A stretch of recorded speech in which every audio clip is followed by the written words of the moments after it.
Are you obsessed with your ex? Are you stalking him? Are you making fake social media accounts to try and see what he's busy doing?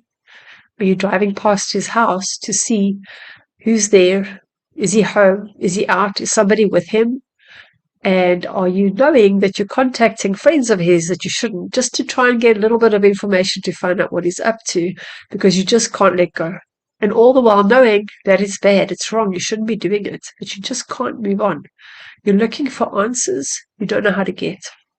And I'm going to share with you in this video why you can't let go and why you should, why all that advice you've been given is to let go and how to do it. So before we get started, my name is Natasha Williams, and I'm a narcissist abuse recovery coach. And I help women to regain their confidence again, to find their self-worth, to build trust in the universe again, trust in themselves and their ability to make decisions, so that they can go from just simply surviving to thriving. So let's just get right into it. I'm going to share with you a drawing that I did, and please bear with me. I'm a good coach, but I'm not a good drawer. So here is my drawing, and I just want to show you. This is my little hand drawing, and I'll go through all the pictures in detail with you, but it's just how narcissists pull you in and why it's so hard to move on after a breakup. So let's just start off with this little scenario. So the person on the left here is you, and the person on the right is the narcissist.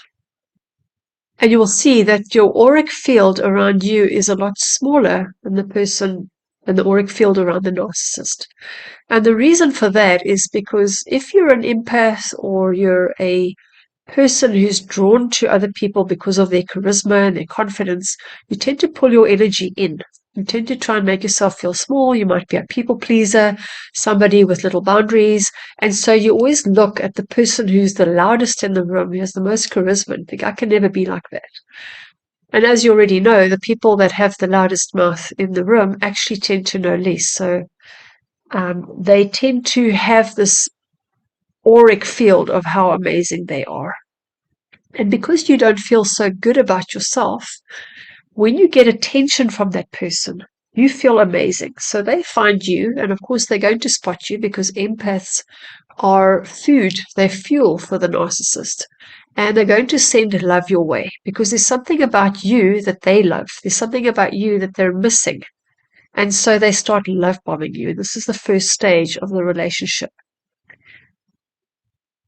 So what happens is because of their love bombing, you just get sucked in. They draw you in. They draw you into their world. They reflect everything about you that is so amazing back to you. They want to find everything out about you, all your pains, everything that happened to you in your life, your wishes, your dreams, all of that. And they want to get to know you as quickly as possible.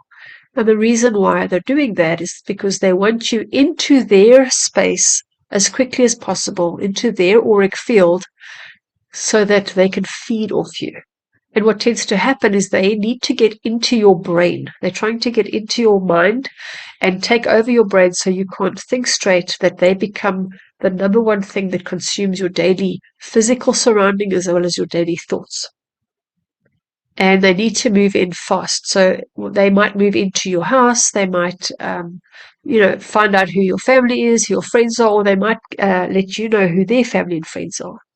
And so then what happens is you are now sucked into their world and you feel safe. There's a safety net around you. You feel secure. You've never felt a love like this because not only have you got your own energy field, but you're enveloped by that person's energy field as well. And so it's like you've fallen for the spell. You're under the spell and you think life couldn't get better. And this is the stage of the trauma bond where they create a space where you trust them and you depend on them as quickly as possible. But inevitably what's going to happen is you no longer have any external influence. You are now dependent on the supply that he gives you in order for you to feel validated, to feel like you have something. And because they took you out of your surrounding, they would have cut you off from friends, from support, from finances, from all sorts of things that you knew. They might start telling you that your values are not as important as their values. your beliefs are not as right as their beliefs, and you start adjusting yourself to what they want because it feels so amazing to be in this space. And then, of course, what happens is the cracks start to show. So they realize you're no longer this amazing person that they thought you were, because there's not much left of you to feed off.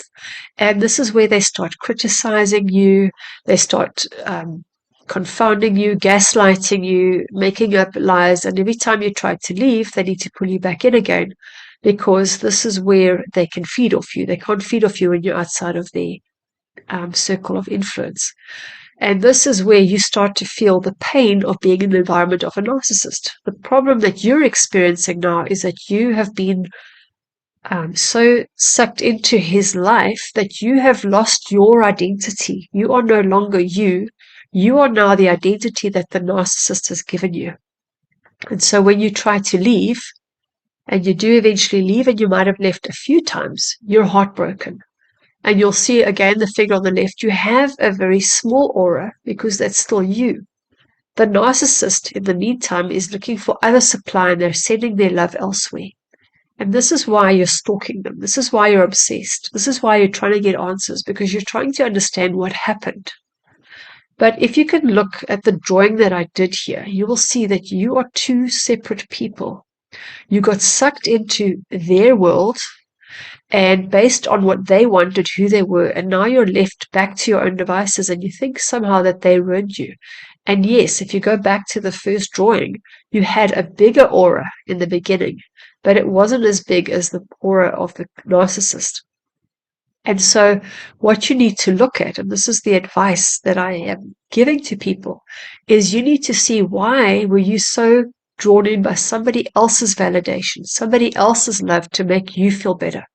What is it about that person that you had avoided in yourself?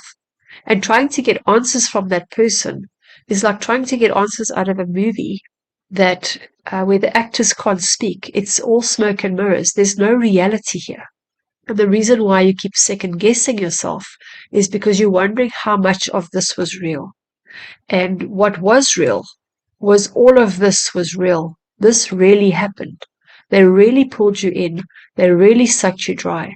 But when there was nothing to gain, the minute they felt that there was some kind of criticism, some kind of insult or injury to themselves, you were the target of it. They didn't feel good. You're in their energy field, making them not feel good about themselves. So they took it as a direct reflection on who they are.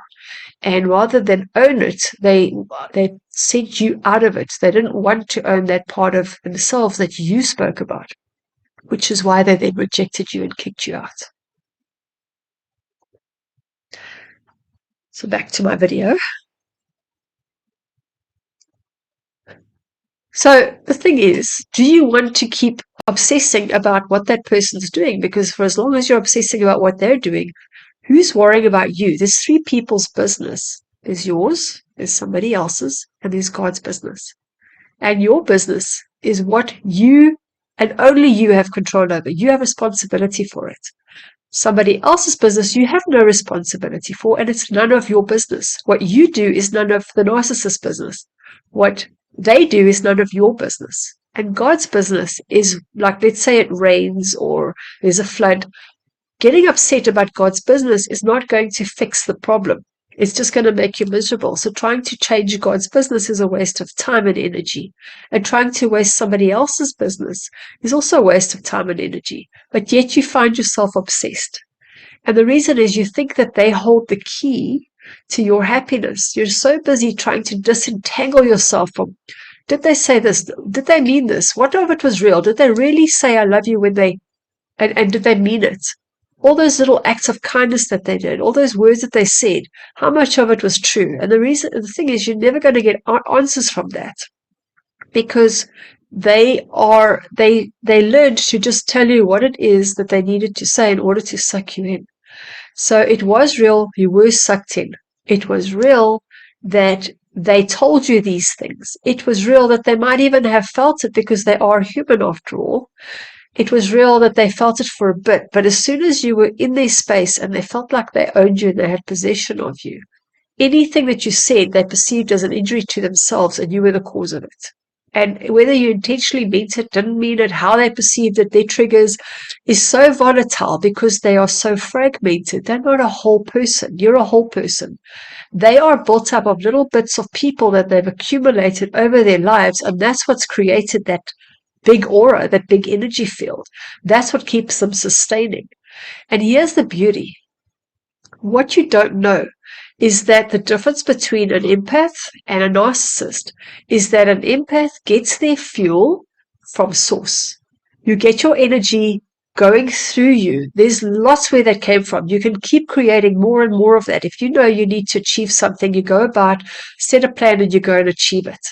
With a narcissist, they are reliant on the empath in order to live the life that they want. They cannot create it for themselves. They can only feed off others. So they are totally, it's parasitic. They're totally reliant on you to sustain them. And so you think you're nothing without them, but actually they are nothing without you. And if you can just separate yourself long enough to start feeling that sense of worth again, to start living that joy again, without that constant barrage of love bombing and validation and little things that they did, you will start to realize how much power you actually have. And that is why the best thing that you need to do right now is to stop stalking your ex. Switch off all communication, change your route, change your number, block them if you need to. But you need to start finding out who you are again. And the reason it's so painful is because you literally have lost your identity. You need to rebuild that identity again, and the only way you're going to rebuild it is from the inside. You can't rebuild your identity from trying to get it back from the other person, because they're the ones you think took it away, but they didn't take it away. They denied it. They blocked it. They can't take your identity. They took your energy. They can't take your identity. You need to take your identity back. You need to take your energy back, and you need to block them. Now, on that note, you can't just block a narcissist mentally and physically and verbally. You also need to do it spiritually. You need to do it on a spiritual level. So cut the cords if you need to, if you haven't yet. And if you don't know how, let me know. Send your questions in the comments. I'd love to hear from you. If you've got any other questions you'd like me to answer, please feel free, and I will make another video about it. Have an awesome day.